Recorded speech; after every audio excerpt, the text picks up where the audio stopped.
Hi everyone, I hope you are all well. I'm Professor Ahmed Hankir. I'm a consultant psychiatrist in Canada, and I'm also an honorary visiting professor at the School of Medicine in Cardiff University in the UK. I identify as a wounded healer. So, as I said, I'm a consultant psychiatrist, a mental health care provider, and I'm also a mental health care receiver. I was a psychiatric patient. I am a person living with a mental health condition, a survivor, and that, of course, is nothing to be ashamed about. I want to thank the Global Mental Health Action Network for providing me with this platform to contribute to this event. Thank you, Dr. Antonis and your team. Persons often ask me, how do we combat mental health related stigma? I mean, it's ubiquitous, it's everywhere. Where do we even begin? And I think a good starting point is the human heart, and to be brutally honest with yourself and to engage in introspection and identify any stigma that might be inside you and reject it.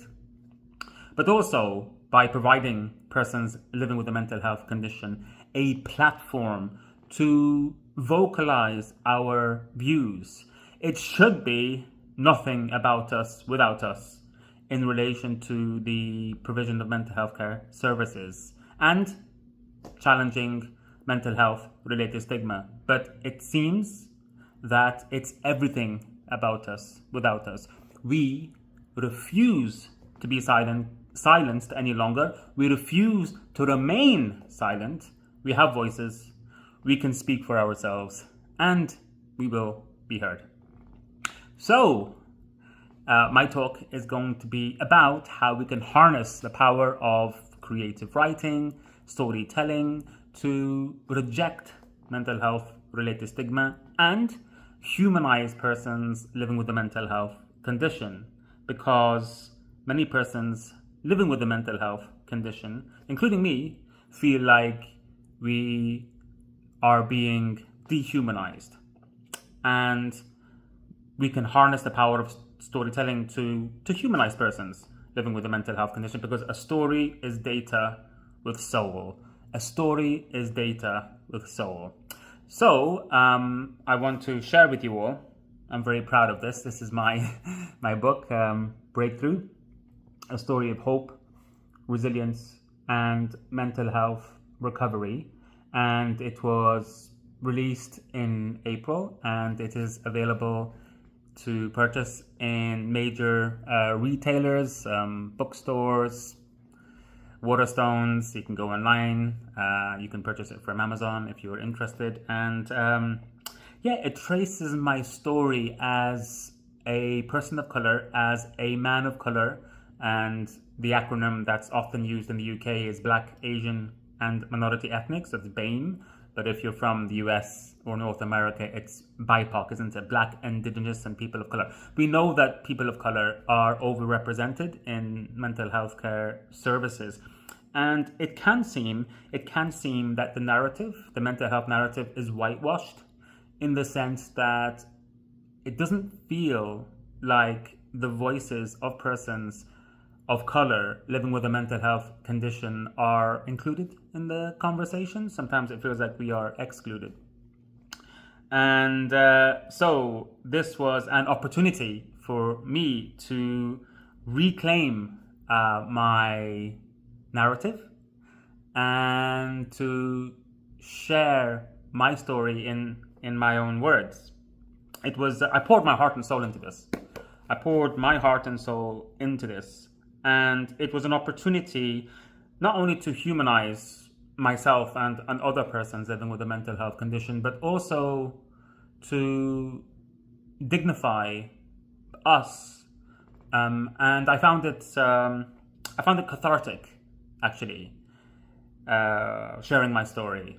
And what I'm going to do is I'm going to read some extracts from my book and then share some reflections with you and some insights, and really kind of emphasize that we collectively need to reject stigma. It goes beyond reducing stigma. We need to reject stigma whenever and wherever we see it, because stigma is a major barrier to mental health care services, and consequently many persons living with a mental health condition continue to suffer in silence despite the availability of effective treatment. So repetition is emphasis, and I'm going to repeat myself. Many persons living with a mental health condition continue to suffer in silence despite the availability of effective treatment. Now, if that was physical health, there would be outrage, but because it's mental health, there's a deafening silence. And we know that stigma is a major barrier to mental health care services, and so I really can't emphasize enough, we need to reject the stigma. And how do we do that? Well, the evidence is clear. If you look at the Lancet Commission on Ending Stigma and Discrimination in Mental Health, published in the Lancet in 2023, if I'm not mistaken, or 2022, but recently, and the principal investigator was Professor Sir Graham Thornycroft at the Institute of Psychiatry, Psychology and Neuroscience. As I said, the evidence is clear. It's when you make social contact with a person living with a mental health condition. Why? Because when you meet us, you discover that we have hopes and fears and strengths and vulnerabilities and dreams. Like everyone else, you discover that we are human beings. And so really want to emphasize that nothing about us without us, and we, persons living with a mental health condition, must be involved in the design, development and delivery of mental health care services, of anti-stigma campaigns at every level. So here goes. So I did find writing my book, as I said, cathartic, and hopefully it might resonate with you. Right, so the opening pages, here we go. I start off with a quote from Dylan Thomas. Do not go gentle into that good night, but rage against the dying of the light. And the beauty and power of poetry is that it defies a single interpretation. And for me, my interpretation is that, we, persons living with a mental health condition, we are being stigmatized, we are being dehumanized, we are being shunned, we are being discriminated against. But I'm not going to go down without a fight. I will fight for my human rights, and I will fight for the human rights of persons living with a mental health condition. So here goes. If living with a mental health condition has taught me anything, it's that the cognitive capacity of the mind to receive and to conceive ideas is something that should never, ever be taken for granted. There have been periods in my life during which my mind was so shattered that it was unable to comprehend and concentrate and to produce any meaningful or coherent thoughts. Reading a book, let alone writing one, would have been an impossible task during those trying times. I am immeasurably grateful and extremely fortunate that I was able to recover and regain my cognitive powers. That being said, recovery, certainly for me, was a gradual, slow, and painful process that took many years. I, however, was one of the lucky ones. Far too many of us tragically continue to experience severe symptoms of a mental health condition, no matter what we do or how hard we try. I think of people living with bipolar affective disorder, schizophrenia and schizoaffective disorder, those held captive by paranoid and persecutory delusions or tormented by terrifying voices and visions, persons at the behest of sudden and extreme fluctuations in mood, which can be hugely distressing to the degree that they are associated with the highest suicide rates. Many of us perhaps take for granted the stability of our moods and or are unaware of how immobilizing and disabling psychotic symptoms, delusions and hallucinations can be. I also think of those with dementia and other types of neurodegenerative conditions who are unable to express themselves due to the devastating fragmentation of memory. My heart breaks for persons living with eating disorders, which have the highest mortality rate of all psychiatric disorders. It weeps for those amongst us with anxiety disorders, such as obsessive compulsive disorder and post-traumatic stress disorder, the intrusive symptoms of which can be enormously crippling and debilitating. Not enough is being done for people living with these cruel conditions. Not enough awareness is being raised. Not enough specialist support, social care and mental health care is available. The quality of that care, when it is available, has also often been described as poor and inadequate. The human rights violations of persons living with a severe mental health condition and psychosocial disabilities and the stigma and discrimination they face is also another major issue and is a stain on our collective conscience. The catalogue of injustices goes on and on. A government is judged based on how they treat the most vulnerable in society. If we look at how people living with a severe mental illness are being treated, the government has failed spectacularly. This is unacceptable. We need to do more. We must do more. People living with a severe mental health condition have been let down for far too long and deserve better. We deserve better. More attention must be given, more resources must be allocated, more high quality and easy to access specialist support must be made available and must be provided.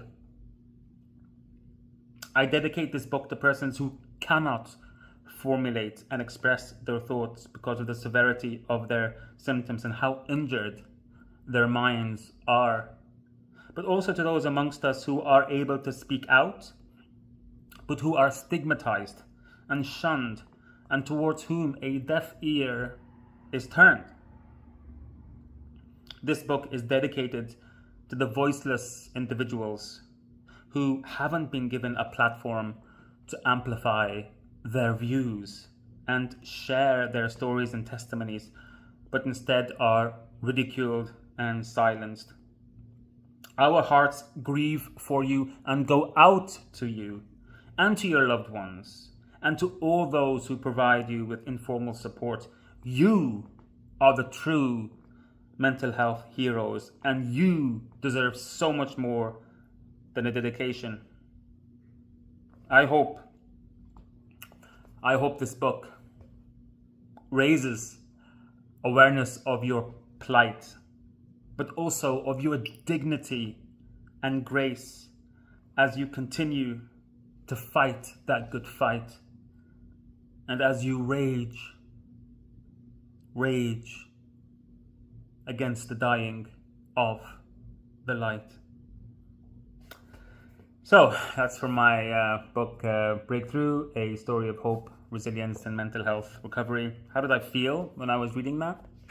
I felt a crescendo of emotion. I was remembering when I was in that dark and lonely place and how hopeless I felt. And if you told me then that I would not only recover, but I would be the author of a book and I would be sharing my story with you, well, I would never have believed you. And it reminds me about the importance of hope. I mean, so much can be said about hope. And as I said, I felt hopeless. And I think it's important to plant the seeds of hope into the hearts, minds, bodies, and souls of persons receiving care from us. For maybe if you are a mental health care professional, you don't even have to be a mental health care professional to do this, to give people hope that recovery is a reality for the many and not for the few. I can't sit down here and say that everyone will recover, no, because that's not true. As I said, we are not doing enough for persons living with severe mental illness, and it's a disgrace. It's scandalous to say the least. But what I can say is that many, if not most, persons living with a mental health condition with the right support can recover. So it's really important to disseminate that message of hope and recovery to as many persons as possible.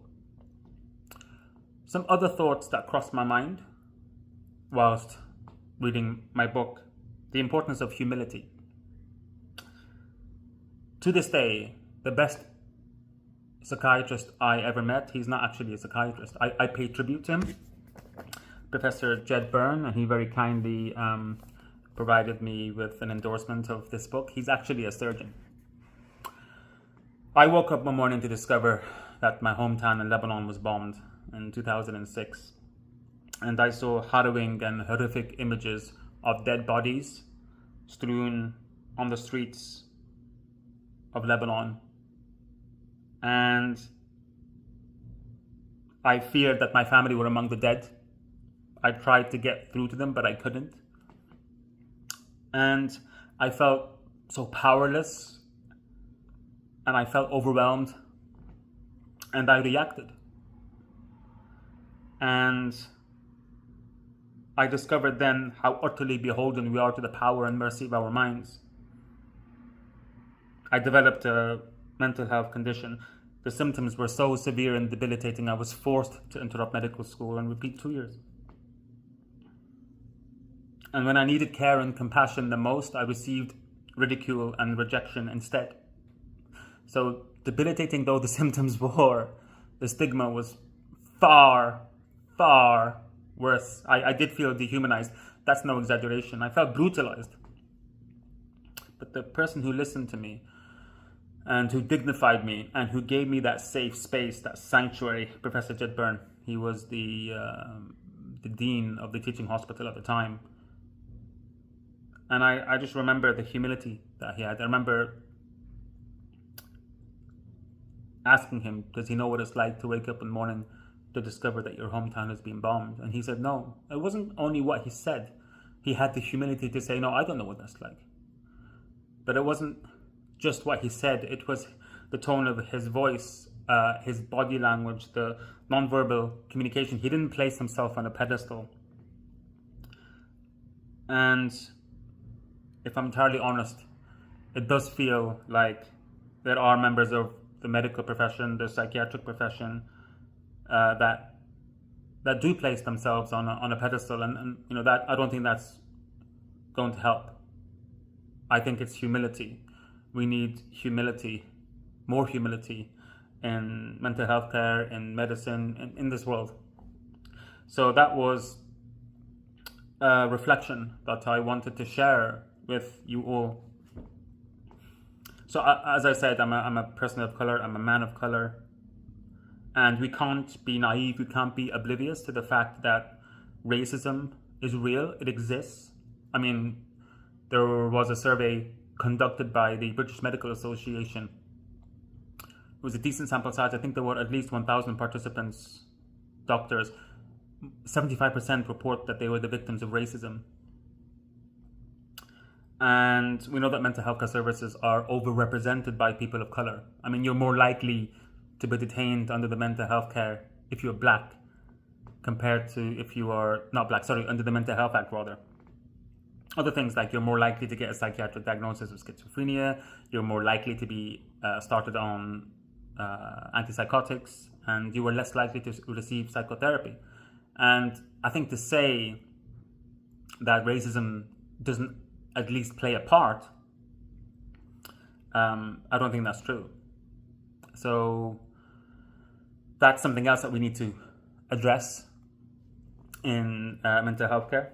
Racism, I spoke about the stigma, I spoke about the discrimination, I spoke about the importance of humility and connection. Often, when I'm working in emergency psychiatry, and for example, when I was an SPR, I was at St. Thomas Hospital in Westminster in central London. You get the phone call from the psychiatric liaison nurse as a person who has been placed under a 136, a police power, section 136, and the nurses think that this person meets the criteria to be detained under the Mental Health Act. And when I meet them, these persons are often lonely, isolated, and socially disconnected. And I talk about the importance of connection. It's not the quantity of those connections, it's the quality. And all we need is like one high quality connection. And the persons receiving care from me in a mental health crisis don't even have that one connection. And that's heartbreaking. That's heartbreaking. And then that also reminds me of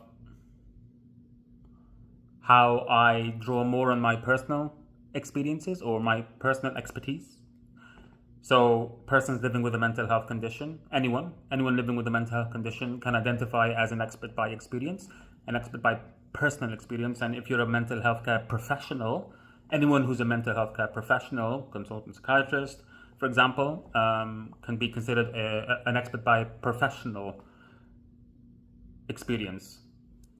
And so if you're a mental health care professional living with a mental health condition, you can identify as an expert by personal and professional experience. And the acronym we coined is EPPE. It's just this acronym that I coined with my dear friend, Professor Andreas Martin at the Yale School of Medicine in the US. And the point I'm trying to make is that at 2 o'clock in the morning, when I'm providing care to a person in a mental health crisis, I don't draw on my professional experience, expertise as much as I do on my personal experience and expertise. And I just feel like, and there's reciprocity as well. I'm not the only person who feels it, because I've had persons receiving care from me say to me that I'm the first psychiatrist they feel they can connect with, to have that kind of authentic connection with.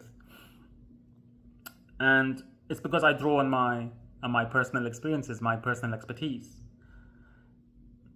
The point I'm making is that it's not entirely disadvantageous. Don't get me wrong. I mean, the symptoms, as I said, can be debilitating. And I mean, I was in a dark place. I don't ever want to go to that. I don't ever want to go back to that dark place. I just want to be clear about it. I don't want to romanticize this.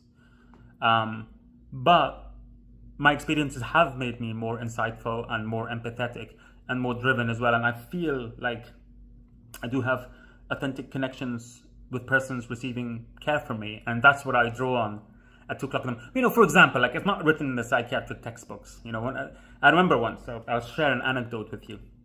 I was talking to a person living with a mental health condition. And I said to him, at the moment, it seems to me you're not living.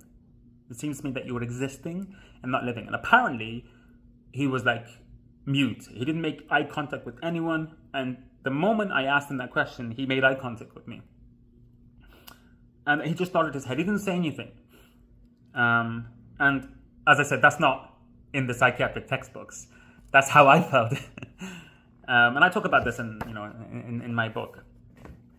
And I'll share another powerful anecdote with you about racism, a specific type of racism, Islamophobia, which unfortunately, like anti-Semitism, these are growing problems. And we need to collectively combat Islamophobia and anti-Semitism in the same way that we need to collectively combat stigma whenever and wherever we see it. So in the psychiatric intensive care unit, I was asked to see a patient, and they were about to administer rapid tranq. They physically restrained him. And I heard someone say he's a terrorist. I kid you not, he was holding a copy of the Holy Quran. I don't know who said it. And they were about to chemically restrain him, and I said, please stop it. Let me try to connect with him. And so I said salam, peace. And apparently that's the first time he made eye contact with anyone. He didn't respond, but he made eye contact with me. And I said to him, I noticed that you're carrying a copy of the Holy Quran in your hand. Does reciting from the Quran, does that comfort you? And he nodded his head. And I invited him to recite the Fatiha, the mother of the Quran, in unison with me. And he accepted my invitation. And so that's what we did. And whilst we were reciting Fatiha, tears started to stream down his face. And he de-escalated. And he was exhausted, so he fell asleep afterwards with a smile on his face, without the need for any rapid trank. And that's just another, I guess, powerful anecdote that I wanted to share with you, which is also kind of in my book. And I think it illustrates how, unfortunately, Islamophobia has infiltrated mental health care provision. As I said, there was a member of staff, I don't know who it was, but I swear I could hear that person whisper he's a terrorist just because he's Muslim or he was holding a copy of the Holy Quran. But also I feel, how we don't, more often than not, and Dr. Michelle Funk, my dear friend at the World Health Organization, she's very passionate about this because she pioneered the WHO Quality Rights, which is an alternative approach to mental health grounded on a human rights framework. I highly recommend everyone complete the e-training. It's free. And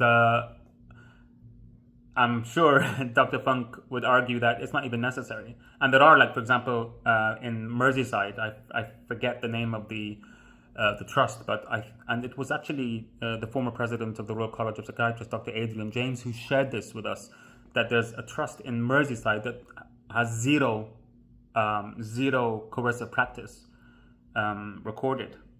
So maybe Dr. Funk at the World Health Organization has a point that we don't need coercive practice in mental health care. Just talking to someone on a human level, having that humility, going down, instead of placing ourselves on these pedestals, speaking to this person, going down to them on their level.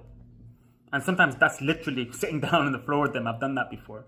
Look, I don't have all the answers. I'm sorry. I'm really sorry if I've said anything that has upset anyone or offended anyone. It was not intentional, but I want to be receptive to your feedback as well and your comments, because I want to be able to incorporate the feedback. I hope it's coming from a good place. I hope the words that I'm sharing with you all, I hope the words are coming from a good place, and we can all grow together, because we are on this path of discovery. And I want to be the best version of myself that I can be, and we need to provide the highest level of care to patients, to persons living with a mental health condition, because in the same way that we have expectations that persons living with a physical health condition have the highest quality of care, persons living with a mental health condition also must receive the highest quality of care. Okay, well, I hope you found that helpful. Thank you for joining us all. When this moment becomes a memory, please reflect. I hope I was able to engage both the mind and the heart, and we can do that by harnessing the power of storytelling. But when this moment becomes a memory and you reflect on it, you have an opportunity. You can be an agent of change. You can reject the stigma, combat the stigma, or you can perpetuate it. And perpetuating stigma isn't an option. It's incumbent upon all of us to reject the stigma. So I'm inviting you to stand in solidarity with us to contribute to this cultural revolution that empowers, dignifies, and humanizes persons living with a mental health condition. Okay, thank you again, and please protect your minds and protect your hearts. Bye for now.